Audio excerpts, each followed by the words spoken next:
If you're looking to buy a stacked NBA 2K account with max badges and more, visit sportstnb.com. He has been in the community for years and has hundreds of reviews.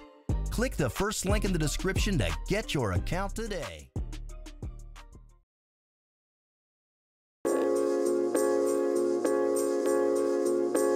Alright, so this worked out way better than I anticipated last time. Last video I opened up by asking that if you enjoy this video to subscribe, because I have many videos like this that I've already put out and many to come in the future, so I figured I'd ask again. If you like this video, please subscribe to the channel and of course drop a like. Now with that said, today's topic is something that I've been wanting to make a video on for a while, and that is rebuilding, or more basically tanking versus retooling. Basically the difference between the Toronto Raptors this year and the Chicago Bulls this year. Now, as the biggest NBA YouTuber that's a Bulls fan, okay, second, okay, third, probably not even, I'm sure there's another one I'm not thinking about. As a big Bulls fan, I am pretty routinely asked to rant about Jim Boylen, which kind of confuses me, being that I've done that in 2 separate videos now, but this video is not going to be that. 1, I'm going to be talking about the broader topic of tanking versus retooling, and 2,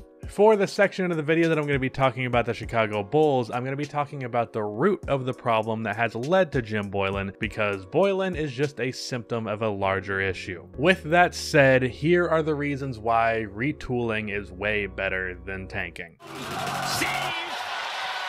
Absolutely incredibly with the acrobatic alley-oop.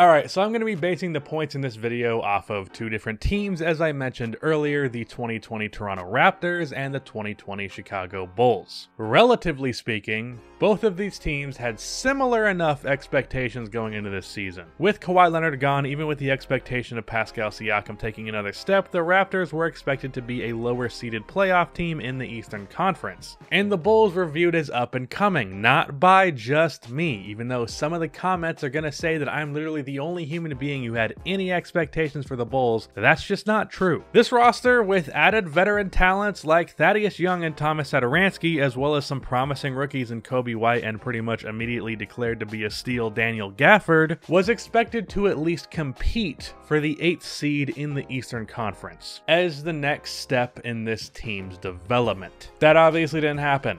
So add my Bulls will make the playoffs video to a long list of bad takes that I've had. Most of my takes end up being wrong, though I was right about the Grizzlies being a playoff level team, and I was right about the Sixers being disappointing. But now that I've said that, Ben Simmons is probably going to become the next Steph Curry overnight, so I guess congrats Sixers fans. But while the timeline of the Toronto Raptors and the Chicago Bulls were very clearly different, the way that both of these teams went about building their roster with similar expectations for both teams put them in 2 very different spots. The Bulls are on their way to their 3rd, 7th pick in the draft once again, and the Raptors, in a top-heavy Eastern Conference, are the 4th seed, not far from 2 and just 2 games away from 3, with a 25-13 record, while the Bulls have a 13-25 record, literally polar opposites. As I said, I think the main factor and the big difference between these 2 teams is how they went about building their rosters. Not particularly in this offseason for the Bulls. I think this offseason was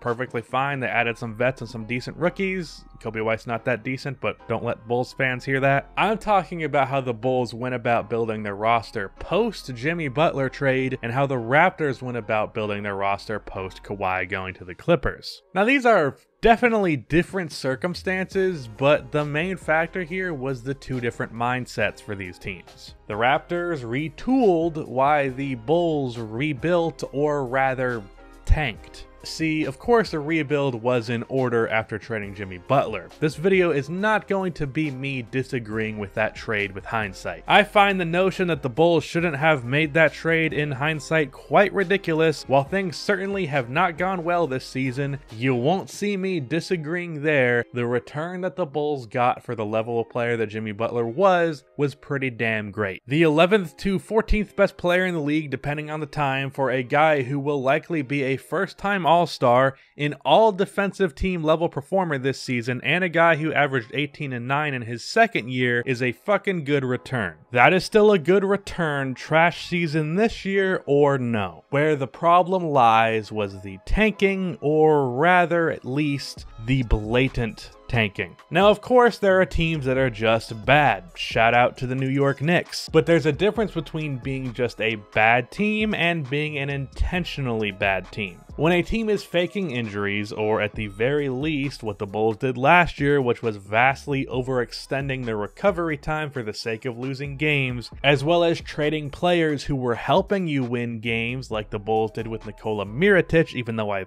fucking hated Nico. When you do that, it sends a message to the players on your team that not only is losing acceptable, it's preferred. It builds a losing culture. Let's compare this to how the Toronto Raptors went about their offseason. The Raptors, when Kawhi left, could have very easily done what I would have done under those circumstances, but they didn't, and now their future looks brighter than ever. See, before this season, I was very much on the pro-tanking side of the battle.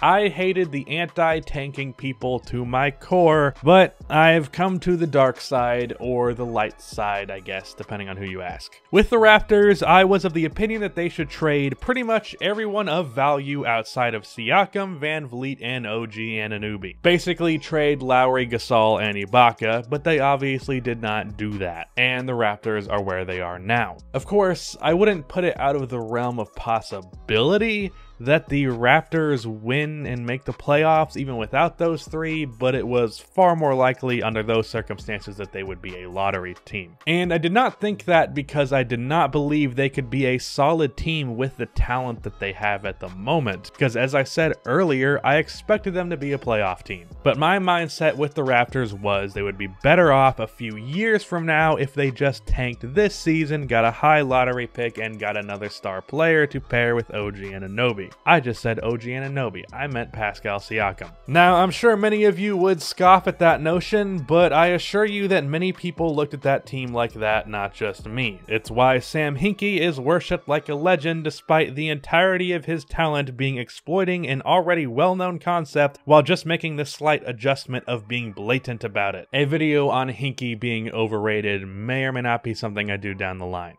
I figured I might as well lean into the label of Sixers hater that I've been given, even though my hate, by the way, has been coming true this year. Congrats on being one game ahead of the Victor Oladipo-less Indiana Pacers Sixer fans. Anyways, I looked at building teams with that mindset. Trade your assets, tank, get a high draft pick. But with the way the Chicago Bulls have been playing this year, I've changed my mind. See, as good as tanking can be for stacking your team with young talent, it does a lot of damage to your team's culture. While you may land some good talent, there is a lot of negatives that come with the choice to tank. It may end up being worth the consequences of it. While yes, I have been very critical of the Sixers, it is very clear that tanking was worth it for this team rather than sticking with a team with a core of Drew Holiday, Thad Young, and Evan Turner. But with a team like the Bulls, if they could go back to 2017 and at least attempt to resemble being a competitive team, I guarantee you this roster would be playing a lot better than it is at the moment. Even with Jim Boylen being a fucking moron. Don't make any mistakes, he's a moron. I wanted to say that for the Bulls fans who are going to exclusively point the finger at Jim Boylen. Look, there is no bigger Jim Boylen hater than me. However, there are more problems with this team than just Jim Boylen. He's like 70% to blame. The thing is though, Jim is just a product of tanking. There's nothing that tanking teams love more than an incompetent coach who can't turn a bad roster into something decent. It also helps that he's a bigger brown noser for Garpax than Nick Wright is for LeBron. But I have made the painful mistake of watching all but maybe 5 Bulls games this year, including one in person, and after you get past all of the Jim Boylan bullshit, which is a big pile of bullshit, the biggest problem for this team is how much they give up at the end of games.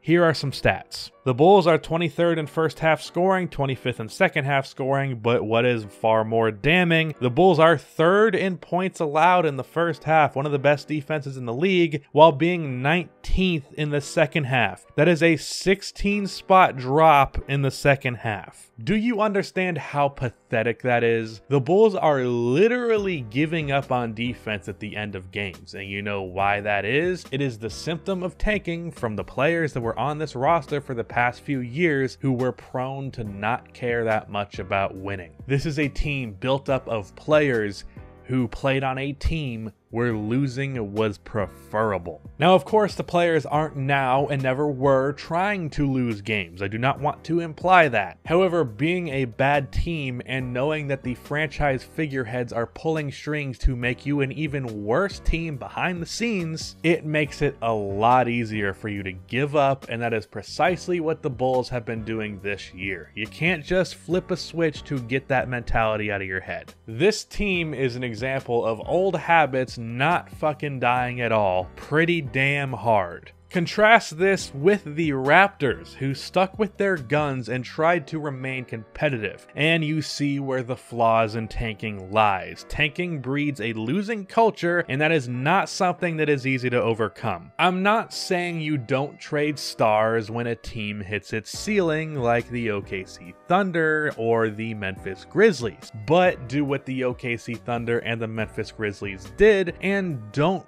blatantly tank. Just try to do your best and see what happens. And also, you don't have to trade for veterans to try specifically to start winning. Just don't blatantly try to start losing. Make your trades, build a good team, see where it goes. The answer tends to be good places. You can trade your star and go into a rebuild, but do not tank. You can make a roster that simply can't win. Take almost any team from the New York Knicks from pretty much my entire, well, lifetime as an example, but don't pull strings to lose games. It makes your players okay with losing games. When you do that, it leads to the 2020 Chicago Bulls, and no one, especially me, wants that. There is really no better example of this whole philosophy working out than the Miami Heat this year. Throughout the past few seasons, they have not been a great team, but they have remained competitive, and now they're at where they are now. So, in conclusion,